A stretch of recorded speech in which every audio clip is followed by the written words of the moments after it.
ভারত বাংলাদেশ সীমান্তে যে ধরনের হত্যাকাণ্ড আমার জানা মতো পৃথিবীর ইতিহাসে এত হত্যাকাণ্ড কখনো ঘটে না। কাঁটাতার দিয়ে সমাধান করতে চাইলে নতুন নতুন সংকট তৈরি হয়।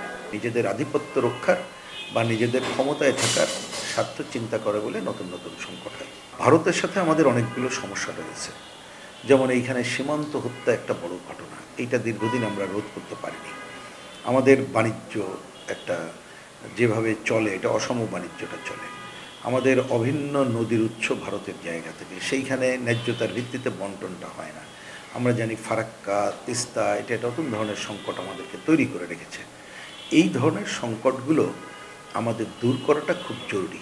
যতক্ষণ না পর্যন্ত এই সংকট দূর হচ্ছে ততক্ষণ পর্যন্ত দেখবেন নানাবিধ সংকট চলতে থাকবে। এখন এগুলো আমরা দেখি বিভিন্ন সময় ভারতের শাসক গোষ্ঠী এবং বাংলাদেশের শাসক গোষ্ঠী, তারা তাদের জনগণের স্বার্থ চিন্তা না করে নিজেদের আধিপত্য রক্ষার বা নিজেদের ক্ষমতায় থাকার স্বার্থ চিন্তা করে বলে নতুন নতুন সংকট হয়। আমরা চাই যে দুই দেশের জনগণের ঐক্য গড়ে তুলেই এই সংকট সমাধান, এবং কোনো সমস্যা হলে পারস্পরিক আলোচনা করতে হবে দ্বিপাক্ষিক ভিত্তিতে, না হলে অঞ্চল ভিত্তিতে অথবা আন্তর্জাতিক নিয়মের ভিত্তিতে। সেই ধারায় করতে পারলে ভালো হতো, কিন্তু অনেক দিন ধরে দেখছি যে সেইটা রক্ষিত হচ্ছে না। নানা সময় রাজনৈতিকভাবেও তারা এমনভাবে ডমিনেট করছে, তাতে করে বাংলাদেশের জনগণ অতিষ্ঠ হচ্ছে এবং বাংলাদেশের জনগণ এবং ভারতের মধ্যে অনেক সময় যেন একটা বৈরী সম্পর্কটা বেড়ে চলছে। সেইটা আমাদের কাঙ্ক্ষিত। এটা হচ্ছে আমার প্রথম বক্তব্য। দ্বিতীয় বক্তব্য হচ্ছে যে এইটা তো সবচেয়ে খুশির খবর হতো যে আমাদের যার যার সীমানা আলাদা, কিন্তু কাঁটাতার দেওয়া দরকার কেন হবে? এটা না দিলেই ভালো হতো। কিন্তু তারপরও আমরা মনে করি যদি কখনো এইটা কেউ মনে করে, তাহলে সেইটা পারস্পরিক আলোচনার ভিত্তিতে এবং আন্তর্জাতিক রীতিনীতি উপেক্ষা না করেই করতে হবে। কিন্তু অনেক ক্ষেত্রে দেখি যে সেইগুলো উপেক্ষা করে করা হচ্ছে বলে অভিযোগ আছে। সুতরাং আমি আশা করব যে ভারত সেই জায়গা থেকে বিরত থাকবে এবং পরস্পর আলোচনার ভিত্তিতেই এই সমাধানের কাজটা তারা করবে। তৃতীয়ত হচ্ছে, দেখেন যে আমাদের অনেকগুলো সীমানা দেখলে দেখব যে অনেক জমি, অনেক বাড়ি অর্ধেক বাংলাদেশে, অর্ধেক ভারতে।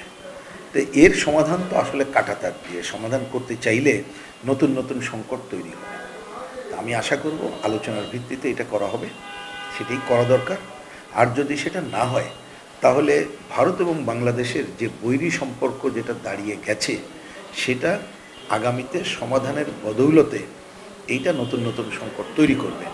তাতে কিন্তু দেখা যাবে যে স্বার্থন্বেষী শাসক গোষ্ঠী তারা উপকারভোগী হচ্ছে, ক্ষতিগ্রস্ত হচ্ছে দুই দেশের সাধারণ জনগণ, যেটা আমাদের কাছে প্রত্যাশিত না। ভারত বাংলাদেশ সীমান্তে যে ধরনের হত্যাকাণ্ড আমার জানা মতো পৃথিবীর ইতিহাসে এত হত্যাকাণ্ড কখনো ঘটে না, এবং হত্যাকাণ্ড ঘটার পরেই যে ধরনের যুক্তি দেওয়া হয় একেবারে অগ্রহণযোগ্য। হ্যাঁ, যদি কেউ সীমা লঙ্ঘন করে তাহলে তাকে নিবৃত করার জন্য তো নানা মাধ্যম ব্যবহার করতে হবে, কিন্তু হত্যাকাণ্ড মোটেই সমাধান না।